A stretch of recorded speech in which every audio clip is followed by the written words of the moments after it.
Hello, everyone. This is World Review with Ivo Daalder, a weekly look at news from around the world produced by the Chicago Council on Global Affairs.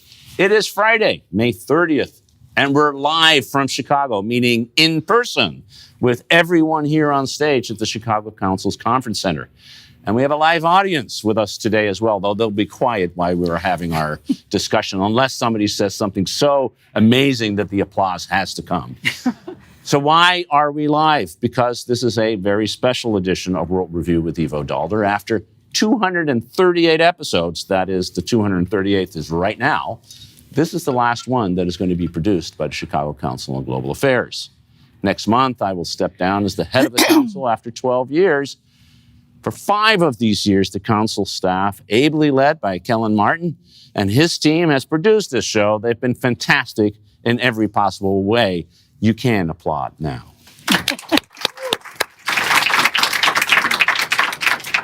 But fear not, World Review with Ivo Daalder isn't going to go away. It will take a few weeks now to take a break, and then we'll return on the air in the same format and hopefully with the same regular participants. It will be an exciting new chapter of the show, so stay tuned. But now let's get to business. We start today with a glimmer of hope, a possible ceasefire in Gaza after more than 2 months of unrelenting bombing, major troop deployments, and a siege of this small strip of land that is home to more than 2 million Gazans. If Hamas agrees, which is a big if, the fighting will stop and aid can start streaming back into the enclave. But the situation in the meanwhile is extraordinary and dire, and the parties remain apart in a deep and wide way. So what can we expect in the days ahead? Then we'll take a look at President Trump's national security team. Secretary of State Marco Rubio is rising fast and is rising in power and prominence. He's now also the national security advisor while remaining as Secretary of State, and just put his own stamp on this critical White House body by firing 100 people on its staff. Meanwhile, in the Pentagon, Pete Hegseth continues to face massive staffing issues and resentment within the building he does not appear to control. Is he next on the list of departures? Will Rubio take on his role as well? We'll talk about that. And then finally, Iran. A 6th round of negotiations is slated to start in the next few days. The talks are at a crunch point, with the United States insisting that Iran accept an interim agreement that would ban enrichment. Time is of the essence because the Israelis are threatening and preparing to strike Iran's nuclear facilities. So how will that play out? Here to discuss these issues are 3 reporters who've been part of World Review since the very beginning. Karen DeYoung is associate editor and senior national security correspondent at The Washington Post. Carla Anne Robbins, a senior fellow at the Council on Foreign Relations and formerly with the New York Times and the Wall Street Journal. And Nahal Toosi, a senior foreign affairs reporter and columnist at Politico. Good morning to all 3 of you. So wonderful to have you here in person. Thanks so much to make the trek all the way from Washington to Chicago. We really appreciate it. Karen, let's start with you. Gaza, a glimmer of hope, but then this has been a disaster since October 7, 2023, and we've had much hope and not much relief. Yeah, I feel like we've had lots of glimmers of hope that have actually even come to fruition twice when they had temporary ceasefires, but always fell apart. And the problem is the same as the problem has always been. Just to go through kind of where we are now, you have had Steve Witkoff, the president's negotiator, put a deal on the table very similar to the deal he put on the table a couple of weeks ago. It would be a certain number of hostages, I believe 10 living hostages out of the 20 or so that are assumed to still be alive, a certain number of bodies of those who are not alive. I think everybody agrees on that. It's the end stage of it that where they don't agree.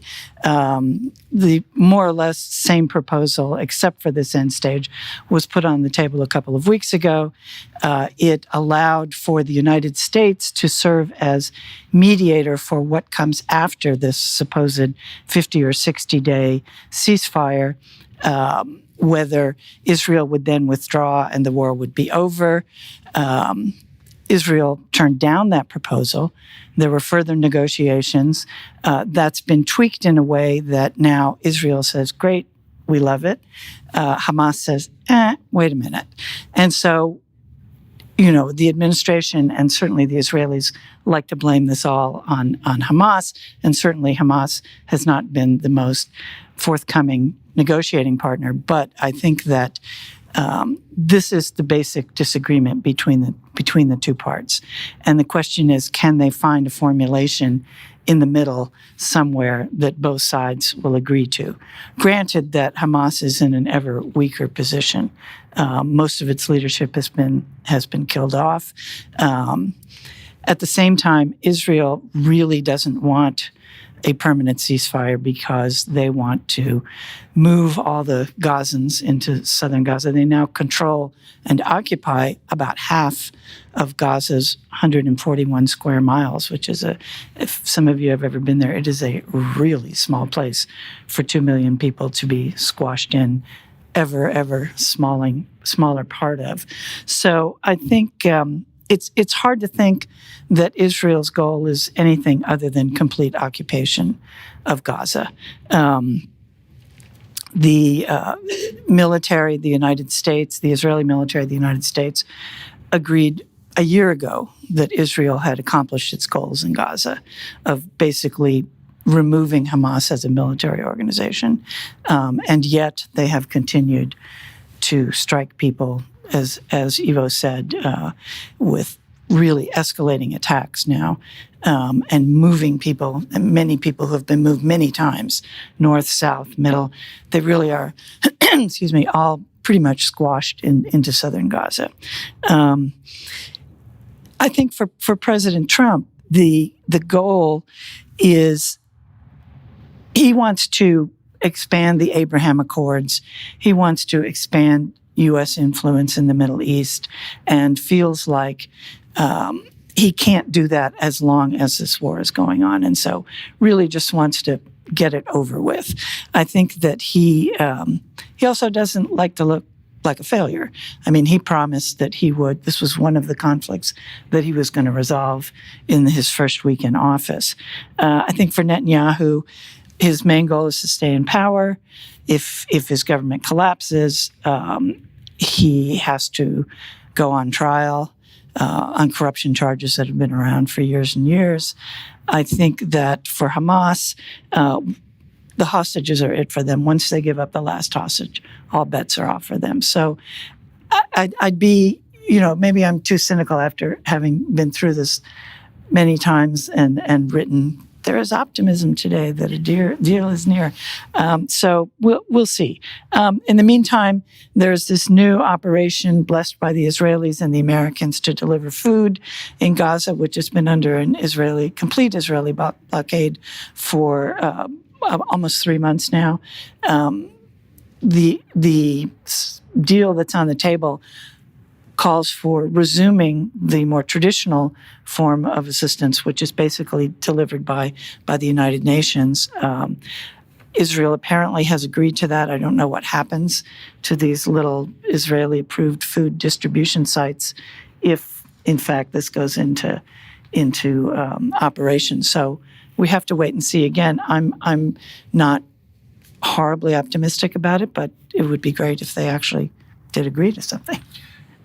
I think not being optimistic is probably a good thing if you've been following this conflict as we have so closely for so long. Nahal, I guess one of the interesting changes, at least in the sense that you see in Washington, is that the president is actually starting to talk about it, that he wants this war to end. For a whole long time, he didn't say a word. He ignored Netanyahu, and there's all kinds of other ways in which he upset the Israelis. But on this issue, he was quiet until very recently, but now he's come out, I guess it came out over the weekend, and saying this war's got to end. When President Trump says the war should end, it should end, right? So how do you think internally this edict that comes down from on high is going to be implemented? Are you seeing things happening in Washington that are really pushing beyond the Steve Witkoff effort, that are trying to push the Israelis and Hamas to end the war? Look, in Washington, actually, first I just want to say, Ivo, I think all of us just want to say we're so happy to be here, and thank you so much for allowing us to be part of the show, and it's been a real honor. So I did want to say that. Oh, thank you. I think we all feel that way. So yes, thank you. We do. That's the last time we're going to be nice to you. Now it's time to the sad thing. Look, I actually don't see much change in the Washington conversation beyond the president. And what happened was, first of all, he has said he wants the war to end. He wanted it to end before he took office, just like he wanted Ukraine to wrap up. And then they finally realized, and he finally realized, oh, this stuff's actually hard. But he went to the Middle East, didn't go to Israel, went to the Gulf states. And you could tell that he might have actually learned some things that perhaps his more ideologically driven advisors have not been telling him, which is, Gazans are starving. There's genuine suffering. And so he has brought that up. He's like, there's bad things happening. I don't like that. I want it to stop. Now, that has put some urgency into the conversation. And, maybe that's why Israel has been a little more willing to allow in humanitarian aid and things like that. But he and Benjamin Netanyahu have also had a lot of tension in recent weeks. And so it's not necessarily so much what President Trump wants to do. It's a little more about what Benjamin Netanyahu is willing to do. And I have to tell you, my sense of Netanyahu is he wants to maintain power at really any cost. And so if that means slow rolling things with Trump or ignoring Trump or whatever, he probably believes that he has enough support across Washington and even within the Trump administration. They're not going to cut off weapons to Israel. If they do, that would be amazing, and I will eat a hat or something. But oh God, I can't believe I actually said that I would do that. Now I'm going to have to. Don't worry. We're going to hold you to that. Don't worry. You're okay. But then Netanyahu he doesn't want to lose his right-wing coalition partners and fall from power. And I'm guessing he's going to think, I can find a way out of this to where I stay in power. I do just enough to make Trump happy. I say, here's some more trucks of aid. And the war doesn't really end because look, even if there's a ceasefire, this war is not going to end. It's just not. I just want to say I agree with you about Trump's trip to the Middle East, but I don't think that when the Saudis and others said to him, look, don't you realize people are starving? He said, oh my God, I didn't realize. I think they said, you want to deal with us, figure this out. You're the one that has influence with Netanyahu because you're not going to get much of a deal with us unless you figure it out. Carla, I should also say Carla is the co-host many times of World Review. You've seen her. She's hosted the show much better than I do. That's why I let my hair go gray. Yeah. That and I thought it was me who did that to you. Carla, Netanyahu is, and we're talking about, he's the key, isn't he? In some ways. And I think one of the interesting things is Netanyahu's view has changed, or the need for him, let's put it this way. His view has always been, I need to do whatever I need to stay in power. But in order to stay in power, he has to have become more and more extreme in his perspective of what is going to happen in Gaza. Clearly, the goal now has moved from getting Hamas to something bigger, and he's talking about occupying Gaza, which hasn't been part of the vocabulary until very recently. So how do you read Netanyahu's goal and strategy here, given that he is trying to maintain power and he has to satisfy a right wing, which is becoming increasingly more emboldened in one way or another? Netanyahu and the word strategy don't go together. This is a man who doesn't think beyond next week. It's all about staying in power for him. And when he does talk about strategy or long-term goal for Gaza, he uses really, really scary language. We were just talking about this quote he came up with, eventually to have a sterile zone in the south of Gaza where the entire population can move for its own protection. I mean, sterile zone, that's a really terrifying term, and to be perfectly frank, a terrifying term to hear from an Israeli leader. I mean, he should know better. That's a pretty terrifying thing to hear from him. What Karen said about Trump's goals, I agree. Trump's goals are all about the broader Middle East. He remarkably seems to have, when you think about Joe Biden rushing off to Israel after October 7th and being constrained by this relationship with Netanyahu, never being able to say to him, stop it. What you're doing is awful for you, and what you're doing is awful for me. Completely and utterly hampered by Bibi's relationship, and Bibi just thinking, if only Trump could come in and really, really support me. I don't think Trump really cares about Israel. It's quite fascinating. I think he really cares about another big deal, a lot of it having to do with money in the region itself. And he was willing to cut a deal with the Houthis and not even tell Bibi about it, which is an extraordinary, extraordinary thing. The bad thing for Bibi is he's terrifying the Trumps, and Holly's going to talk about it. Terrified he's going to go ahead and cut him off again on an Iran deal. The good thing is, basically, Trump has said to him, you want to depopulate Gaza? Go ahead, turn it into the Riviera. So I think Bibi has an enormous amount of room to maneuver. He doesn't think that Trump's going to cut him off. At the same time, Trump will push him somewhat, but not an enormous amount, because he really wants a great deal with the Gulfies. Yeah. I know this sounds a little bit strange, but I think it is possible that I agree Trump wants the bigger deals and all this stuff. I don't disagree with that. But there are moments with President Trump where he does seem to show genuine empathy for certain groups of suffering people. I mean, I noticed it in the first administration or whatever. Like, he'll say things and it'll be like, did you just watch like a TV show that showed you something bad and you really feel sorry for these people? So I do think there is that element in him. I don't think it necessarily always lasts.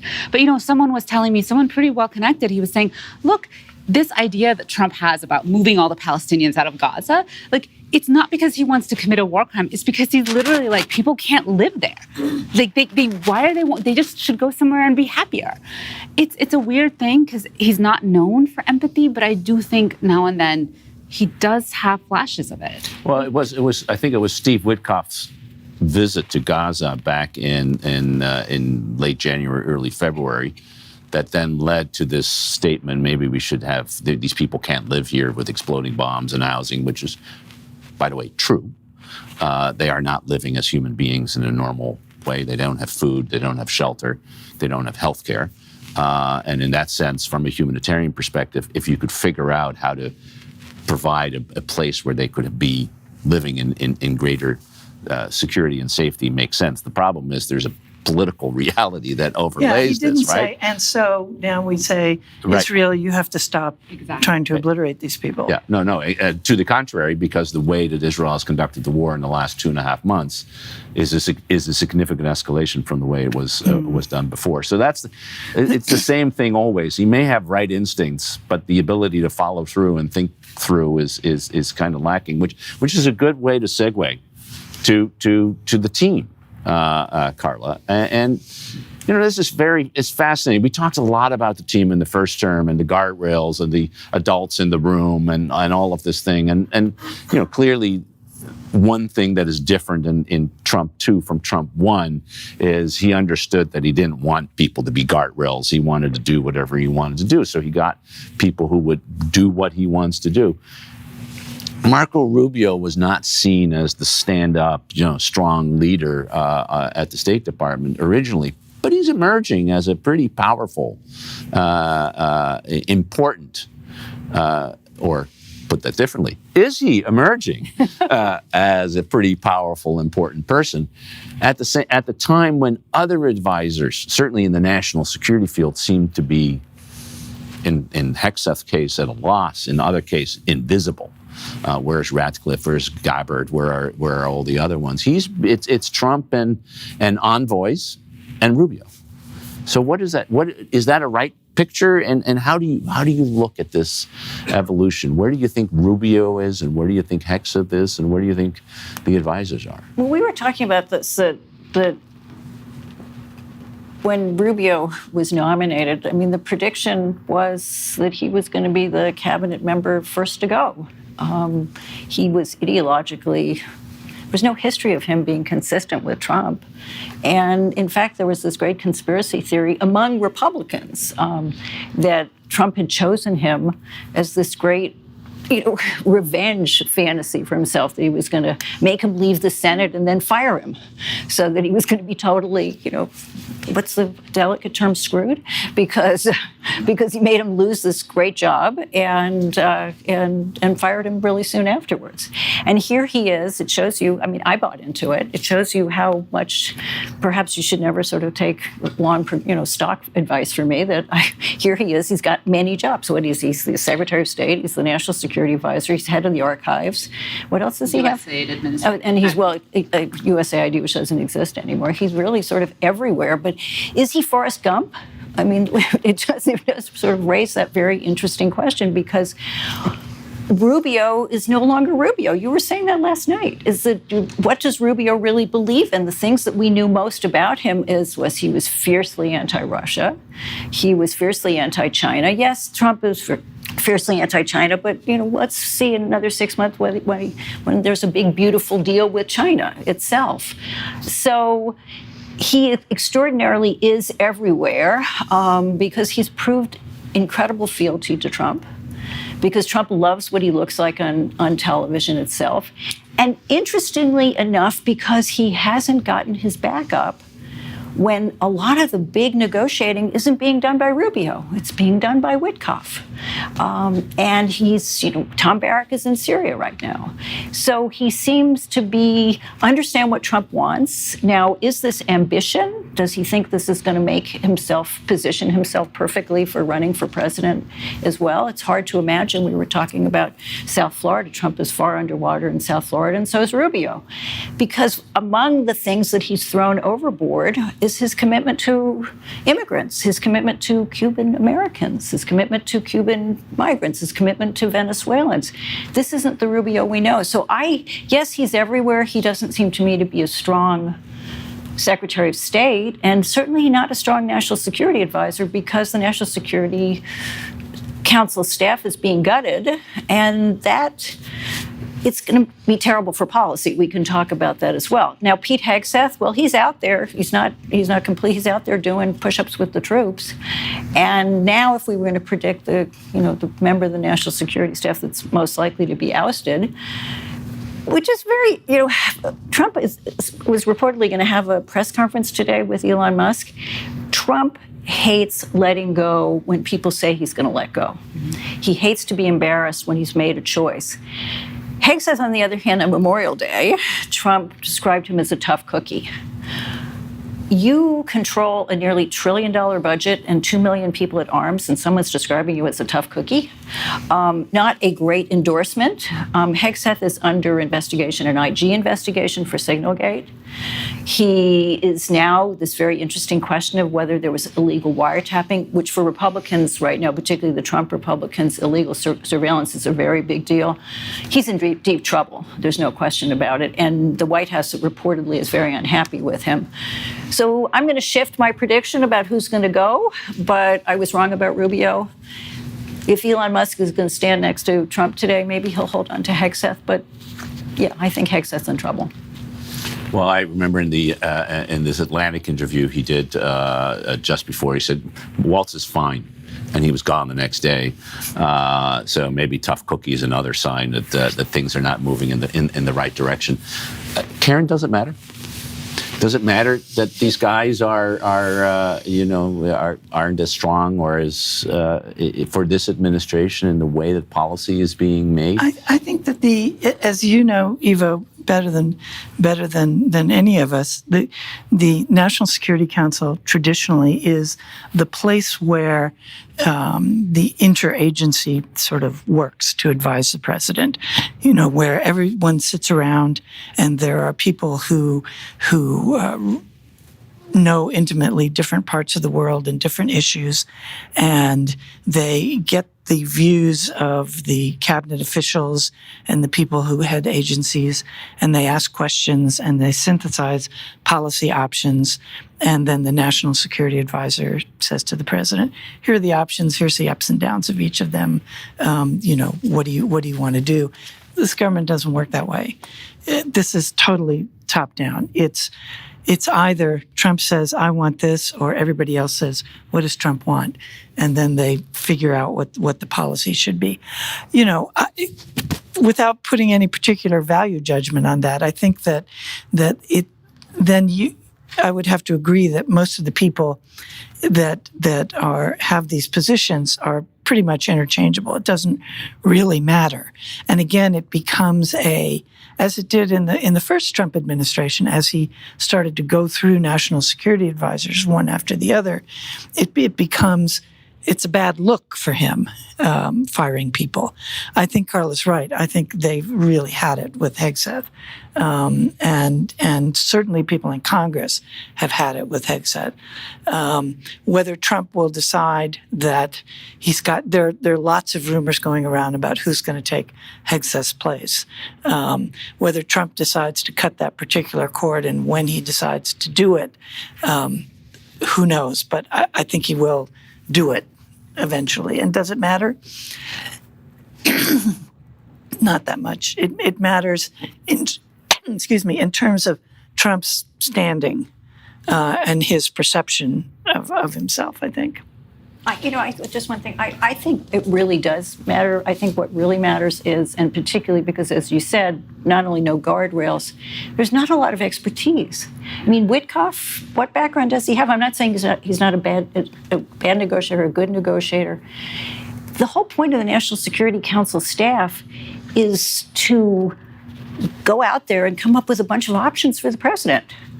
And the president doesn't have a lot of options. It's all whim. And when you ask the question about whether Gaza matters, he may decide that it really does matter, that he really cares about the humanitarian suffering. There's no follow through because there's nobody to carry out. If someone says, okay, I'm going to task the interagency process to come up with a way to keep this going. There's no follow-through because there's no staff to do the follow-through. There's no option review because they come up against a barrier and they want to figure out how to get around it. That's what the National Security Council staff does. So you have no big thinkers at the top, and you have no way to mobilize the bureaucracy when you don't have the NSC staff to do it. It's basically all policy by whim. Yeah, yes, it is, and there's no expertise in the National Security Council because they're getting rid of everybody else. But there's no real expertise, political expertise. There's bureaucratic expertise, political expertise in other parts of the government either. So in the State Department, I think there's one assistant secretary for a regional bureau that has been named. And nobody else has even been nominated. So you have an entire bureaucracy that is no longer led it's led by the seventh floor, which is the Secretary of State and one or two people up there. Beneath the Assistant Secretary of State, whether or not somebody's actually in that job, many of the jobs beneath that person are also because people have been fired or left. Right. You take a good look, Nahal. I want to get to you because you spent a lot of time in that building on Foggy Bottom, or actually you don't. Actually, I don't. Because there's nothing there. There's nobody there. But you're a lot of time thinking about people in that building and talking to them. Look, a couple of points on all this. I think it will really matter if there is an external crisis. Okay, if God forbid there's some major external crisis, not one self-inflicted, but one that comes from the outside, and nobody knows who's in charge, and nobody knows who's doing what, and there's no one to coordinate at the center, then we're going to know, oh, that's what the interagency process was for. And when you don't have the bodies or the people, and it comes down to this is not about an emergency, but to give you an example, one of their desires for dealing with Africa is they're going to switch to more commercial diplomacy, right? But do these guys know that the foreign service officers who specialize in commercial diplomacy are actually based at the Department of Commerce? I bet you a bunch of people in this administration do not know that, including the guy who runs commerce, which is Howard Lutnick. I bet he doesn't know that. Or the Secretary of State. Yeah, so this is the thing. it comes down to, do you know who is doing what? And then when there's an emergency, do you know who's doing what? Kind of that, right? On Rubio, I've written 3 columns about the guy, like kind of charting his evolution. And then I also wrote a story about like his dramatic change. And there are questions I grapple with, like, was there ever a Marco Rubio? Was there ever actually a real Marco Rubio? People are like, oh, he's putting on a mask. And I'm like, is he putting on a mask or is the mask coming off? It's wild. And one of the things, I mean, Carla, you covered it so well. But one of the things that really gets me about how Rubio is approaching, 2 things. One is he was smart enough to know that he would outlast certain people, including Elon. And he learned how to maneuver around that. The second thing is that he now has a bigger target on his back because he has so much more responsibility, right? And so that's also worth noting. We aren't even at the 6-month mark yet, right? It's worth remembering that. So he might not last that long at all. And the other thing, I will say one other thing. I don't understand why he does some of the things he does because it seems unnecessary. Like, if you want to implement the president's vision for bringing in white Afrikaners from South Africa and calling them refugees, you can do that. But do you need to put out a tweet that talks about it? Do you need to send your deputy secretary to say some things that are very offensive to a lot of people, and wear a tie that it has the colors of the apartheid flag? Like, is that, some of the things he's doing seem so performative, and I'm like, why? And I do think, a lot of it comes out on immigration. So those are some random thoughts. I'm sure I will have to write more about Marco Rubio in the future. And Trump's loyalty is, he can say, when I have a problem, I call up Marco, he gets it solved. But let's not forget what he said to the joint session of Congress. He said, good luck, Marco. Now we know who to blame if anything goes wrong. Well, there is that. So that is good. Yeah. I mean, that's maybe one reason he's got all these jobs. And Trump also, like, when he talked about the Rose Garden, he was talking about Rubio. He's like, yeah, anything I need to get done, Marco just does it. He fixes it. And then he goes, it's unbelievable, just unbelievable. And I remember thinking, man, I wish I was there because I would have been like, Mr. President, you are right. It is unbelievable. even the president is surprised. I do want to emphasize a point that Nahal made and Carla also made, and which is that when the crisis hits, not having the people that know how to deal with it is going to be a really big issue. You already saw this with, somebody will write this story, and the New York Times did part of it, but the real story on this Houthi strikes. It is the most outrageous $2 billion we have wasted for nothing. We have achieved absolutely nothing, in part because we let the commanders decide, you go bomb. He said, I need 10 months. And he said, we'll give you a month. And he took all the military capabilities in the Indo-Pacific, where there's a real military threat, deployed them, air defense systems, six B-2 bombers, 2 aircraft carriers, and it achieved nothing. Except it was a lot of money, and it killed a lot of people. And so sort of this is what you get when you don't know what you're doing. But I know also, just briefly in terms of the coverage, I think that, we all talk about the sort of fire hose hitting us all the time, that this is part of how the administration wants to operate, which is to have so many things going on so quickly that you sort of sit there saying, what do I write about today? And I think that the Houthi thing, it kind of came and went, and there was actually testimony, and there were military officers who talked about it. There were a lot of experts who talked about it, but nobody really dug into it because there's so much else going on. Yeah. No, this is Steve Miller strategy of flooding the zone. Iran, Nahal. I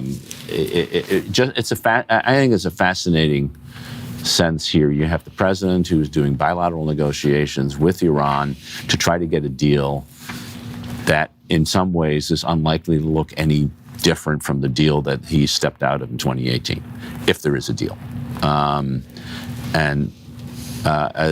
When we were here with Jake Sullivan yesterday, and I was talking to Jake, he said, well, and he'll sell it like a brilliant deal and then he'll get it through. And he will. And Jake said, yeah, you know what? Because it was a good deal. But where are the negotiations? Are they going anywhere, or because it is stuck on this one big issue of enrichment, which is the Iranians want enrichment, the United States says no. But then you hear all kinds of other things. So bring us up to date what these negotiations are about. Where do you think it's going to go? And then this really interesting angle of the Israelis wanting to solve the problem themselves, and then I'll put solve in quotation marks, that is also playing around. Yeah, I mean, look, my understanding, and I didn't Google it last couple hours, so who knows, but is that they are still talking, like they haven't abandoned the discussion. It seems like there's definitely some serious obstacles, but what we keep hearing is that there's possibilities of like an interim agreement or a statement of principles or something that just shows that there is some progress being made, and which could make Trump happy and give him another reason to tell the Israelis, no, do not bomb. We are trying diplomacy right now. I have to admit, I can't believe I am still writing about the Iran nuclear deal. I feel like it's a total sense of deja vu. Like, it's like the stuff they're laying out, I'm like, isn't this the original nuclear deal? I'm like, this is what they did before. But I do think that whatever comes out of it, I don't think it's going to be that comprehensive. And by that, I mean, when President Trump, a couple of things. First of all, I don't think it's going to be really that different from the original deal, except maybe they might get the Iranians to commit to longer sunsets or something where the Iranians say we won't sunset it, but the hawks won't really trust them, and then they'll talk about verification and things like that.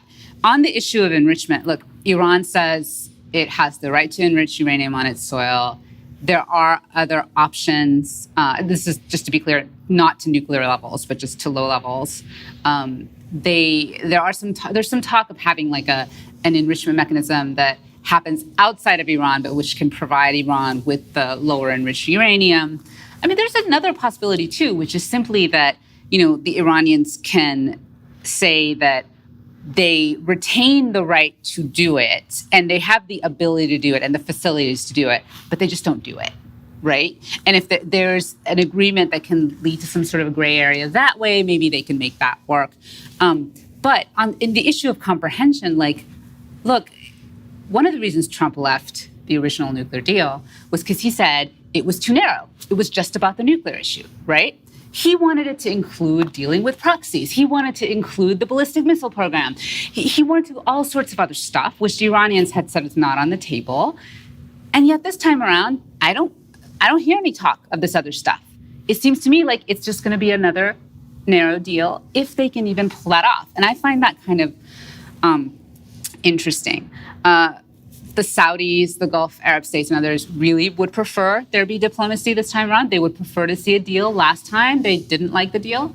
Iran is weaker now, and that is one reason it's at the table. It's because its economy is crushed. Its proxies are a lot weaker because of the Israeli attacks over the past 15, 19 months. But, at the end of the day, why did we go through all this in the past 7 years? I just don't. I don't really understand the ultimate big question. I don't have an answer to it. But if in the long run you can say, well, the Iranians agreed to a deal and they're a lot weaker than they used to be, then maybe it's worth it. But then you also have the negotiator types who are saying, well, maybe then now's the time to not make our side appear too eager to strike a deal with them, and maybe we should have more leverage. So it's a messy situation, and again, I feel like I'm in deja vu. Karen, deja vu? in some ways, yeah. But I actually think of, if you look at Gaza, if you look at Ukraine and Russia, I think if there's going to be some kind of agreement somewhere, that's where it's going to be with Iran. It's actually relatively simple, and there aren't many politics involved. I mean, certainly there's a very strong don't do a deal with Iran faction in Washington, but I think that's sort of minor as far as Trump is concerned. I think he really wants to say, I made a deal here. And Nahal's right, the only issue is enrichment. I mean, the rest of the stuff just doesn't matter. And there are ways to work it out. And both sides really want it to work out. So I think if there's going to be if any of these things are actually going to result in a deal, that's the one it's going to be. So the art of the deal is to negotiate the same deal you abandoned earlier. Well, it's not quite the same. I mean, you remember the enrichment. It wouldn't be the same. Yeah, it's the Obama deal basically said you can keep all of your centrifuges. The restrictions on more advanced centrifuges gradually go away. The only thing you can't do is enrich above a certain level. And in exchange for that, they got a bunch of sanctions dropped. When Trump dropped the deal, he put the sanctions back on, and the Iranians said, well, you didn't keep your part, so why should we keep our part? So now I think it's relatively simple for them to figure something out about what happens to the high-level enriched uranium they already have, what happens to the advanced centrifuges, how do they keep low-level enrichment for medical and energy purposes, which they're totally allowed to do under the Non-Proliferation Treaty, even though some hawks in this country say they aren't, including Marco Rubio. But anyway, I think that if there's going to be a deal anywhere, that's where it's going to be. Which Marco Rubio? Yeah. Oh, his is there is no country in the world that doesn't have a nuclear program that has enrichment capabilities, which is not true. What? There's no country in the world that enriches uranium that doesn't have a nuclear weapon. Japan enriches uranium. Germany, I think. Right? Yeah, Germany. Well, Germany and the Netherlands are part of that consortium. It's part of the URAT. But there are a lot of countries part of the model that do that it. they're Yeah, talking it's just about not true. potentially for the Middle East, but yeah. Carla, you and I nerd out on this stuff. We can nerd out on nuclear. On this. One of the issues that I think Nahal rightly put out and that they're starting to think about is this regional enrichment center, which would solve another problem because the Biden administration had agreed in principle, and the Trump administration has continued that in helping to build a civilian nuclear program in Saudi Arabia, that there would be an enrichment facility on their soil. It would be operated by Americans. It would be owned by Americans. But that was part of the deal that was out there. And given the rapprochement between Iran and Saudi, and as Nahal rightly says, they want to see a deal. They don't want unlike in 2015. Is that how this is going to be solved? Is that one way it might be solved? Well, I think the Biden people would disagree that they made the commitment to give the Saudis an enrichment capability. They would say that the deal never came to fruition on that particular issue itself.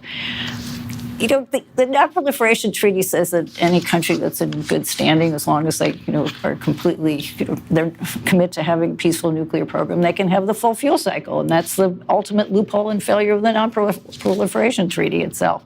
I mean, that's one way you can do it. You could solve the problem. It could be like what the Europeans have. It could be jointly operated and all of that. And you could also, there's other ways you could get around this. If the Iranians are really, really weak, which they are right now, you could say, let's mothball your most advanced centrifuges. Let's downblend what you have down to a level that you need for your nuclear reactors. And let's talk in the future about how you have to do it. Because the only reason, if they really didn't want a nuclear weapon, that they would need this, they could claim they needed, is that they don't believe that they could be guaranteed a true supply for all times of nuclear fuel. And which is why people have tried over the years. There's the fuel bank that was created with Turner money. There's been all sorts of other ways people have tried to get around this. So there's creative ways you could get around it. But like we all know, the Iranians want it for the same reason the Saudis want it. They want to hedge their bets for a nuclear weapon. So if you believe that they're not going to cheat and that we can really do this, I suppose they could do it with the Saudis. I think the interesting question is what's motivating Trump here. And for Trump, he wants a slightly better deal than Obama because he thinks it's going to get him a Nobel Peace Prize because it's really bugging him. And can he, and the art of the deal more than anything else is, can he sell it internationally and domestically? And I think he's capable of selling it because, let's face it, he repackaged NAFTA as USMCA, slightly updated, and claimed it was at one point the worst deal in the history of mankind, except for the Iran nuclear deal, and acted as if it was a completely different deal. Watch this space. Now he wants to do it over again. I was going to say, why? I mean, he walked away from the USMCA essentially with the tariffs, right? He'll do it. He'll do it again. He'll negotiate another deal. It was always the worst deal ever, and then it'll be Trump 3.0, and it'll become the best deal ever. But this question of trust is really, really important. The Iranians, why should they trust the United States right now? Because at this point, they have no choice. They're incredibly weak, and they want some sanctions lifted, and they're incredibly weak up to a point. I mean, past a point, which is pretty far in the distance, I think they're all prepared to go down with the ship, or at least the leadership. I've been sort of surprised that the Supreme Leader has been willing to sort of tolerate this up to this point. They seem to be a little bit more flexible, which is what, one other thing about history itself, one of the intriguing things of having the envoys that Trump has is that they have no memory of all the things that we feel like we've been covering for 20 years. Yeah. They have no memory of this. So for them, that's why when they come back and they say regional joint venture or freezing it in place or all this, they don't remember. We just need strong verification. Right. It's like, they don't wow, remember you're the a way genius, all these dude. things failed before. And there's something to be said for not being, for everything's by new history. again. Right, as Jared Kushner said about negotiating in the Middle East, there's too much history here. Just forget about it. Let's just do a great deal. And there is something to be said. Yeah. And there is something for, part of politics and part of statesmanship and statescraft is not only the details of what you negotiated, but how you sell it in order to maintain it and keep it. And I think Donald Trump has demonstrated over and over and over again that he can somehow convince people that what he does is super brilliant compared to what anybody else does. And there are too many people who say, actually, we like the result enough that if we need to pray at the altar of Trump, we'll do that in order to get the deal that we had, which is why I agree. I think if there's one place where there's a deal going to be had, it's on Iran. With that, we're coming to the end of this session. I want to thank Karen DeYoung of the Washington Post, Nahal Toosi of Politico, and Carla Robbins of the Council on Foreign Relations, and so many other affiliations that I can't. I can't go. The job. No. You're senior fellow at the Council on Foreign Relations right now, among many other things. You three are one of my favorites on the show and have been for 5 years. It's been great to have you on. We'll do it again in different places, but it was really good to do it here in person. I want to thank all of you who tune in on a regular basis, whether you do so every Friday morning through YouTube or you listen to us on your favorite podcast. Thanks for being loyal listeners, loyal watchers. Keep your loyalty. We'll be back, just not next week. Stay tuned. You'll hear more. Thanks so much. Thanks, Ivo.